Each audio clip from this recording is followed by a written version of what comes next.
their face. But again, this is another policy that was supposed to have X outcome and instead has had a negative outcome.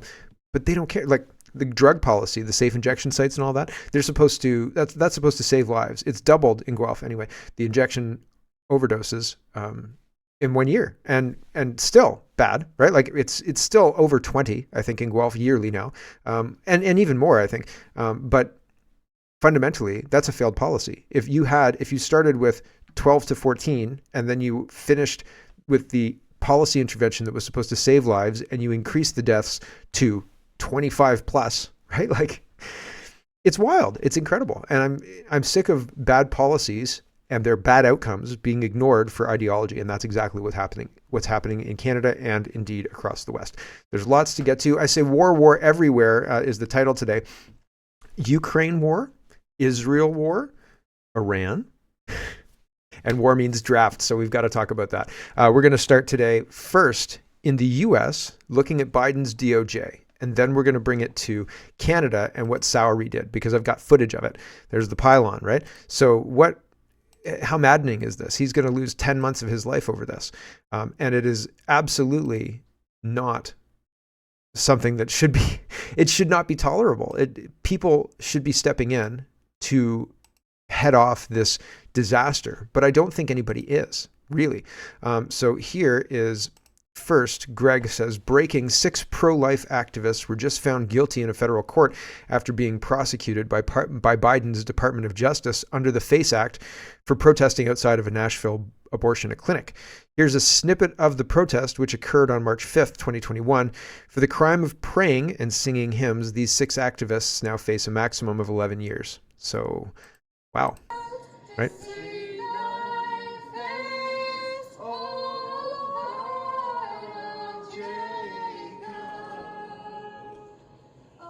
So they want to put these people in prison. Do you think they'll get 11 years? Matt Walsh is responding to this. He says, this is incredible. The U.S. attorneys prosecuting the pro-life activists who were just convicted and face 11 years in prison for peacefully protesting outside of a clinic actually argued in court that there is no such thing as a non-violent crime. Meanwhile, the Biden administration is currently in the process of releasing hundreds of criminals from prison on the basis of their crimes, or on the basis that their crimes were non-violent. They're making legal arguments that totally arbitrarily, depending on the politics of the situation, full-on Soviet-style corruption and persecution. And so it is wild to see this kind of interpretation of the law. Here's just a snippet from the article. During her final statements to the jury, Assistant U.S. Attorney Amanda Klopp likened the actions of the 6 pro-lifers to that of a group of people attempting to convince someone not to vote and blocking the entrance of a polling location. She said that something is not peaceful if laws are broken. Well, I guess it depends on how those laws are broken, right? Here is the video of Sowery. And Mocha says, video shows the scene of the crime minutes after Sowery had passed through the checkpoint. On the ground, a crashed pylon is visible that he hits with his left tire. A few minutes later, he was pulled over and arrested. I've lost respect for the RCMP, says woman who heard the victim impact statement of the RCMP officer who was traumatized and cried uncontrollably after the incident. It's alleged that he was also the only officer wearing a face mask. So here is the incident. If one of your officers is standing there crying and shaking, he's so hurt and terrified by what happened. All those other officers jump in their vehicles. That truck should have never made 10 miles down the road. There's only one reason that they go after James Sowery, and that's because they realized after the fact that he was the one that brought the wood in, and they said, we can put this together. And that's exactly what they're doing. The message in this courtroom has nothing to do with James. It's for the whole audience. If you don't do what we think you should do, this is what's going to happen to you. That's the message is not there for James. He's the victim of the whole thing. Common sense tells you, if he did what they said that he did, and this cop was so badly injured, or emotionally, James would have never driven away. There you go. So what's going on is persecution. And targeted at specific people, freedom fighters, people who are standing up for freedom, people who are standing against the changing of the laws in this country to suit a new world order style singular government. Yeah, I mean, people who are standing up against this are getting crushed by the law, and people who are running over those types of people, literally with their cars.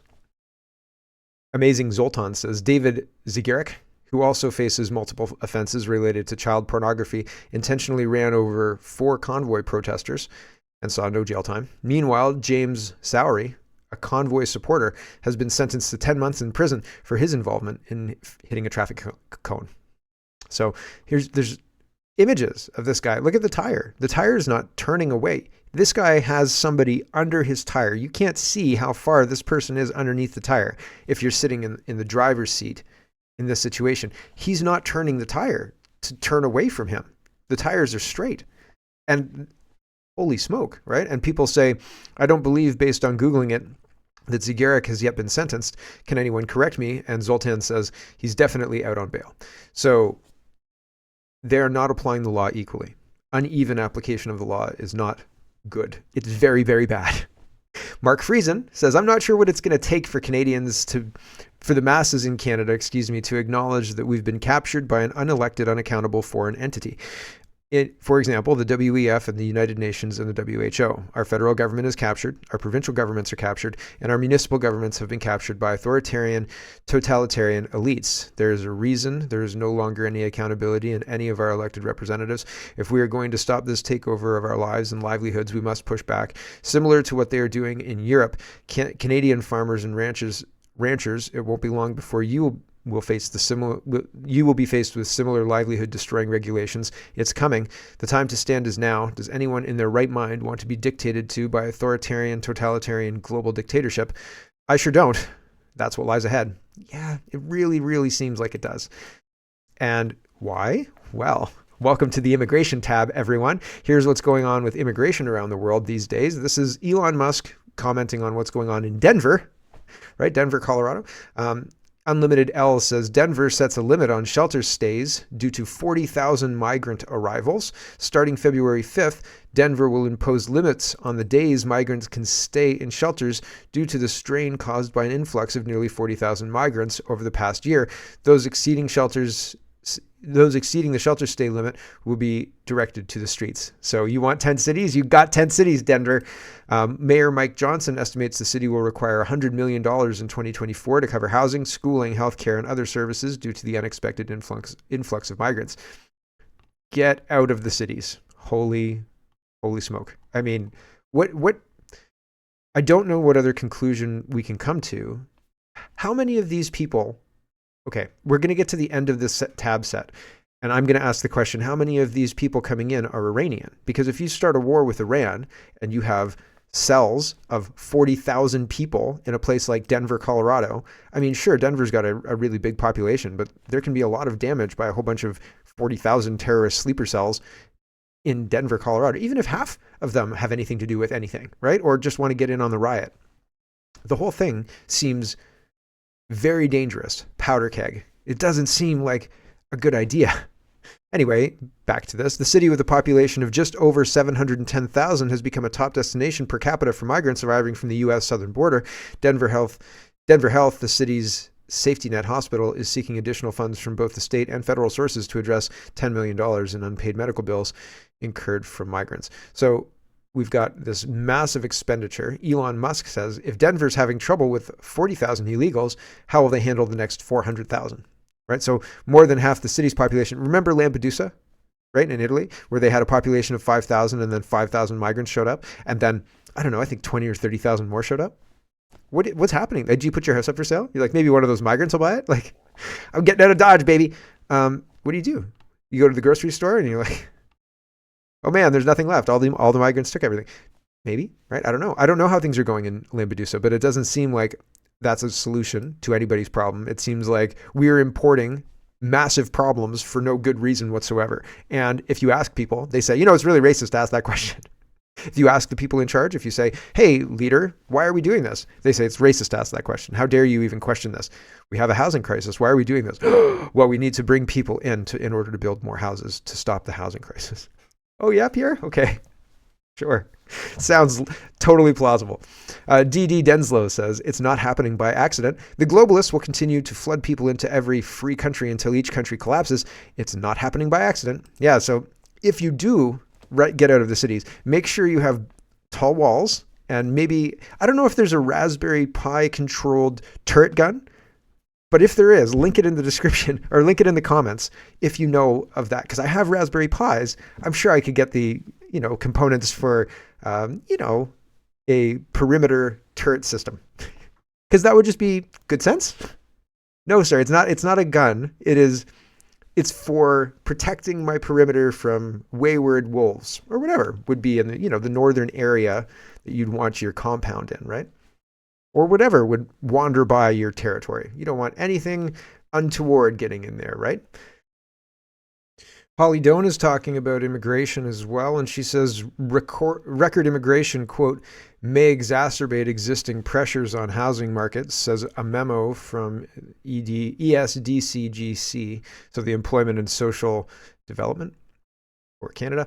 And here's part of the note. It says higher immigration levels. Well, it says key messages, question, what is the department doing to ensure that the temporary foreign worker program is not exacerbating the current housing shortage in Canada? And just so we're aware, temporary foreign worker program is acronymed to TFW. Michelle Rempel. It gets my goat because people use acronyms to sound smart when they're not smart. Michelle Rempel used to say, I really support the TFW because blah, blah, blah. And she'd use all these acronyms and then I'd have to look them all up. And I was like, why? Why not just say what you mean? It was really frustrating. Anyway, she uses acronyms to artificially inflate her intelligence. Temporary foreign workers program. Anyway, how do we know? What is the department doing to ensure that the temporary foreign worker program is not exacerbating the current housing shortage? And the answer is higher immigration levels, as well as the increased rate of temporary foreign workers, may exacerbate existing pressures within Canada's housing market. However, the entry of these workers is necessary to ensure that Canada's economy remains resilient in the face of ongoing labor shortages. The agricultural sector in particular is vitally important to Canada's food security. So there's a carrot and a stick. We, yes, higher immigration levels will or may exacerbate the pressures, but we need them because if we don't have them, our food security might be jeopardized. But it's interesting because our labor, I was using some stats the other week talking about comparing us to other G7 countries, and our labor age and average, all the averages are within the same scope as all the other G7 countries. So they're not experiencing labor shortages, although maybe some of them are using the labor shortage excuse as well, but they're not experiencing labor shortages generally. So why do we automatically accept this lie as a justification for continuing to expand a damaging program that harms Canadians economically, right? And they know it, but their justification is, oh, well, it might harm Canada's food security, ergo worth it. And it's not worth it. It's what's happening is a cultural destruction, societal cohesion destruction, and it's very concerning. And I don't think people understand the impact. Like in 1987, Mulroney changed the government of Canada's policy to be a multicultural melting pot, right? That was the whole thing, a cultural mosaic, I think they called it. And so at the time, in 1988, people looked around and they were like, nothing changed, right? In 1998, people looked around and went, nothing changed. And in 2018, people went, things seem different here. I wonder what happened. Right. And so that's how this is going to go. Right. It's going to be the same kind of nothing's changed. Nothing changed. Holy crap. Nothing is the same. Right. And so that's where we're going. Region of Waterloo wants to put this made me laugh. Probably it's a little dark humor, but whatever. It made me laugh. The region of Waterloo wants to put affordable housing over parking lots. And then they say, don't worry, most people who would be living over parking lots are too poor to drive. Real. I'll read you the quote. It's fantastic. I mean, it's not fantastic. How intolerant, right? There's nothing more intolerant than a middle-aged white woman who wants to help. Because they say things and then you're like, do you understand what you just said? Region of Waterloo considers putting affordable housing over parking lots. Councillors with the Region of Waterloo will be voting on a motion to build affordable housing on top of parking lots. It was an idea that Cambridge has already rejected in December, while the city of Kitchener supported the proposed plan. Regional Council has now asked staff to report back on any city-owned land that could be used for potential housing developments. Regional Councillor Pam Wolf admitted the housing crisis isn't getting any better, with the average wait time at more than 7 years. We have 8,341 applicants on our waitlist at the moment, Wolf told CTV News ahead of Wednesday night's council meeting. She said the motion she's putting forward is slightly different than what the version presented to Cambridge and Kitchener councillors. Quote, the region doesn't own a great deal of parking lots, so that's why we added vacant land and repurposing buildings, she explained. Wolf said the parking lots won't necessarily be lost. Quote, they're not used at night. When you put affordable housing on a parking lot, many of the people who live in affordable housing can't afford to drive, she said. No problem. They're poor. So it's cool. You get the parking lot, they get housing. I mean, I'm sure there won't be any friction. Yes, your Mercedes is safe to park there. What's the question? Great argument. Good job. You just want to help. You're from the government and you just want to help. Got it. Sky News is reporting UK population set to grow to 73.7 million with net migration of over 6 million people by 2036. So that's going to go well, right? How is this an acceptable plan? What is the plan? The plan is to completely collapse our economy. The plan is to completely destroy the West and make the West into... I'm not sure. I think just like one communal group of mixed up citizens who have no nationality. I think that's the plan. Post-national is everybody comes from everywhere. We have always been at war with Eurasia. Don't ask questions. That's racist, right? Welcome to our own version of 1984 mixed with The Handmaid's Tale. And one of the things that they're doing is they're trying to recruit in the United States in exchange for citizenship. Join the military, because they can't recruit U.S. citizens because they keep calling U.S. citizens racist and all sorts of names. So in order to fight this, they're going with, we're going to draft people and or recruit from foreign lands in order to bolster our military. Here is Senator Dick Durbin.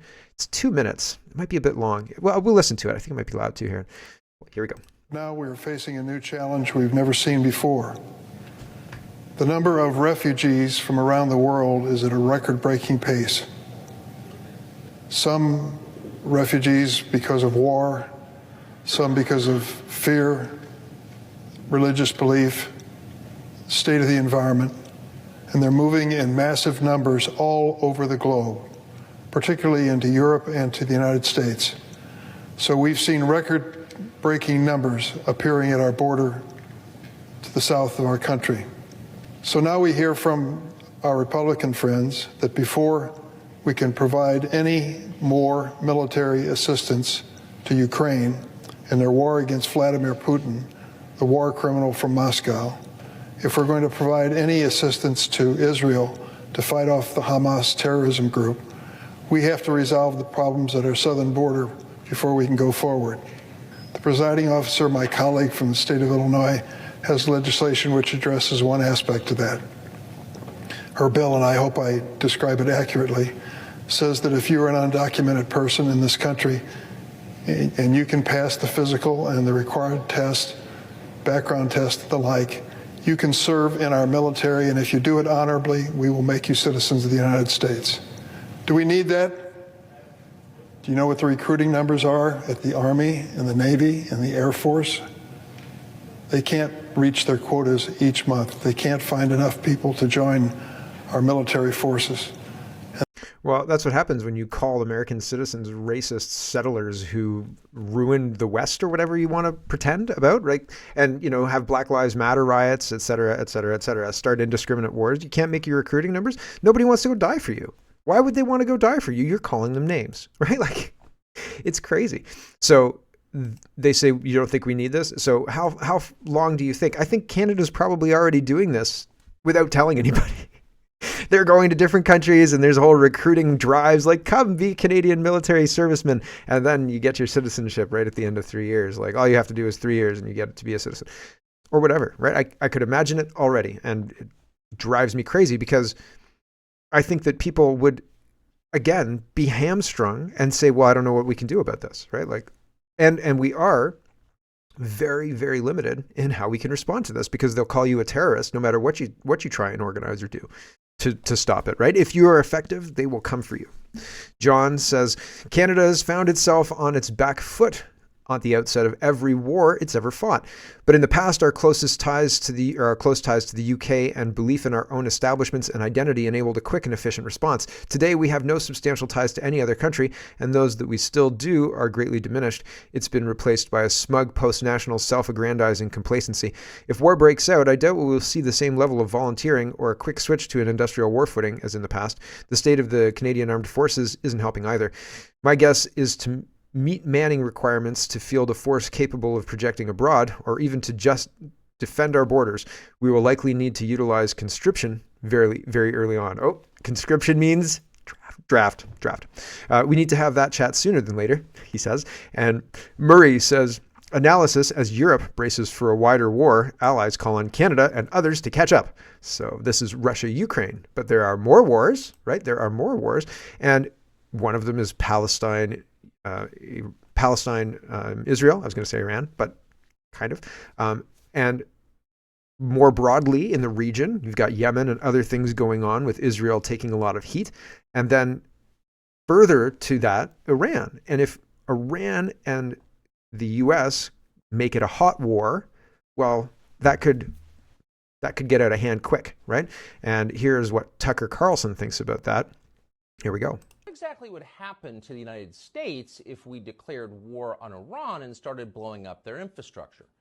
Lindsey Graham has no clue what would happen. He hasn't thought it through. He's almost 70 years old and he has no children. He doesn't care. But neither, amazingly, do most of his colleagues in Washington. They're as reckless as he is. Texas Congressman Dan Crenshaw took to social media to call for what he described as a war to end all wars, as if there is such a thing. But of course, there isn't such a thing. Wars beget more war. The bigger the conflict, the uglier and longer lasting the consequences. See World War I for details. Right. And I'm sure there's, I've got more Tucker at the end. He did an interview with Russell Brand, and I thought was interesting. And I haven't seen it all, but I thought what I saw so far was interesting. So war, immigration, destabilization of the West. What are we watching, and why does it seem like, well, I understand why it seems like no one in the West is working for citizens of the West. They're war hawks trying to drum up support for a war that it looks like they're going to start a draft for. And it seems like also, at the same time they're flooding the country with illegals from different countries, they're also going to empty out all of the men from the West to go fight this nonsense war in Ukraine, or this nonsense war that Joe Biden's starting to distract from the civil war that he started in his own country. It's problematic on a whole bunch of different concerning things, right? Like, it's very, very concerning. And I don't want to fight any of these wars because they're not my wars. I think that the West is acting in an atrocious way. I think that the New World Order, whatever that is, and the people associated with it, call them deep state, call them Mr. Global, call them Goliath or Leviathan, whatever you want to call it. I've seen so many names. It's very interesting. Nobody's agreed on who the enemy is, but they have these nicknames for them. But whoever, the reason it seems like they don't work for you is because they don't work for you. They're working for the globalist people, and the globalist people want a war. So sorry, I got a phone call in the middle of saying that, and it derailed my thoughts. Back to the show. Food. Let's talk about what the food professor's talking about. He says, anyone in Canada who believes that Ottawa can attract a grocer to come to Canada one way or another is simply delusional. Not only is Canada relatively unattractive to external investors, but if there were genuine opportunities, they would have already been explored already. Remember Byway? I remember Byway. Byway was like a dollar store before there was a dollar store, and people used to make fun of kids who got Byway things. And I always thought, like, it's pretty good. Like, what's wrong with the Byway thing? Like, that the toys were kind of hinky, but the same way the dollar toys are hinky now, right? But there was other things in Byway that were pretty okay. And so I just think it's interesting that dollar store, since my childhood days of people making fun of people for having a Byway sweater on, which I don't even think that I owned a Byway sweater, but that was like something that people said, like to insult you, right? To now, like, does Dollar Store have their own clothing line yet? It's coming, man. Like, if Zayres can do it, Dollar Store can do it and undercut them, because it's just I mean, Zayres is a big landowner, right? And maybe Dollar Store is not. And so there's a lot of overhead for Zayres when Dollar Store can function on a tighter, on a smaller operating cost and maybe a smaller margin, right? Whereas Zayres needs a specific margin to carry the overhead that they're carrying. So like there's all sorts of interesting things, but he's right with regards to the opportunities. They've already been exploited. If there were opportunities, see the Dollar Store. And yes. Hello everyone, thanks very much for watching. This is just a short version of a longer show. If you'd like to get the whole show, you can go over to CanadaPoly.com and sign up for a subscription. Just look in the drop-down tab for Shop and Donate and look for subscriptions, and you'll get immediate access to the full show. Love to see you. Thanks for watching, everybody. Have a wonderful, wonderful